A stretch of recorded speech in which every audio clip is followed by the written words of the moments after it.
Alice Bech Jensen er 15 år. Hun går i realklassen på skolen ved Sundet på Amager. Efter 10 års skolegang er hun i maj 1962 nået til sidste skoledag. Forude venter realeksamen. Det er den sidste skoledag, og min mor kører mig i vores Ford Taunus 12. Det er hende, der filmer mig, indtil vi står i skolegården. Derefter får jeg selv lov at føre smalfilmsoptageren. På vej til skole skal Alice mødes med nogle af klassekammeraterne.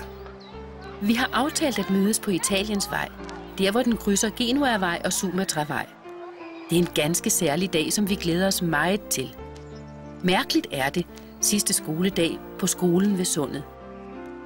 Jeg glæder mig, og i dag er vi de store, næsten voksne.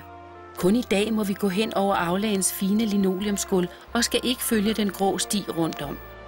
Samtidig er det trist at skulle sige farvel til et sted, som har været en meget tryg ramme igennem 10 år.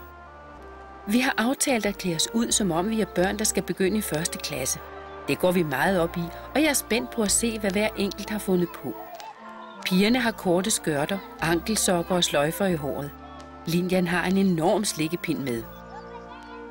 Det er ikke alle drenge, der er med på at klæde sig ud. Pigerne venter spændt på at se, hvem der møder udklædt. Der kommer de så. 3 med korte bukser, tophue og bøger i rem over nakken. Vi morer os over hinandens idéer og spacerer så det sidste korte stykke af Sumatra-vej til Samosvej. Og bemærk, vi går på 2 rækker med hinanden i hånden, som vi gjorde i 1. klasse.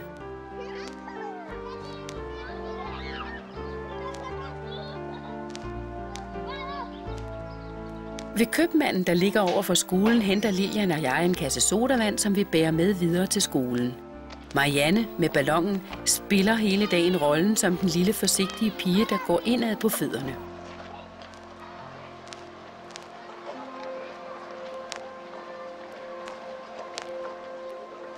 Vi fortsætter 2 og 2 ind ad pigeporten gennem pigegården til den lille gård. Her stiller vi op, som om klokken lige har ringet, stadig 2 og 2.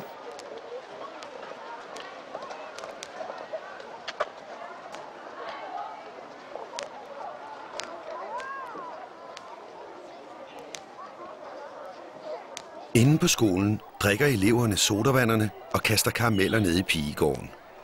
Men det bliver ikke filmet, for sammen med karamellerne bliver der kastet poser fyldt med vand. De mest modige og ligeglade får mange karameller, men bliver også meget våde.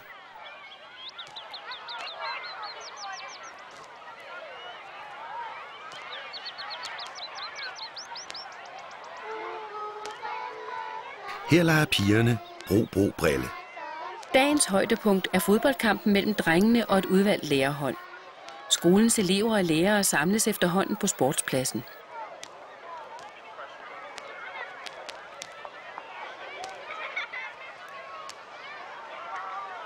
Der kommer frøken Schmidt-Petersen, vores dansklærerinde, med en skammel fra gymnastiksalen for at se på løjerne.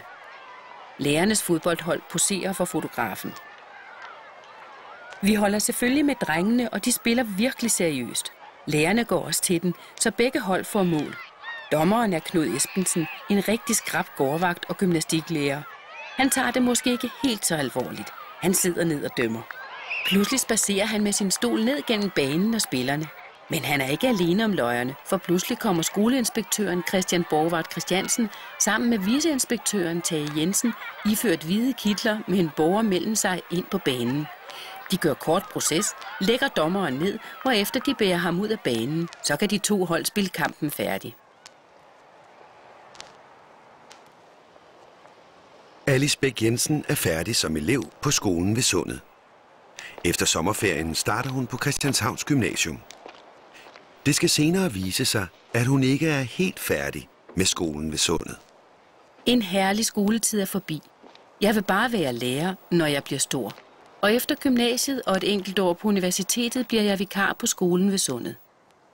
Jeg tager derefter en lærereksamen fra Statsseminariet på Emdrupborg i 1970, og er i studietiden på Græs et halvt år, gæt engang hvor, på skolen ved Sundet.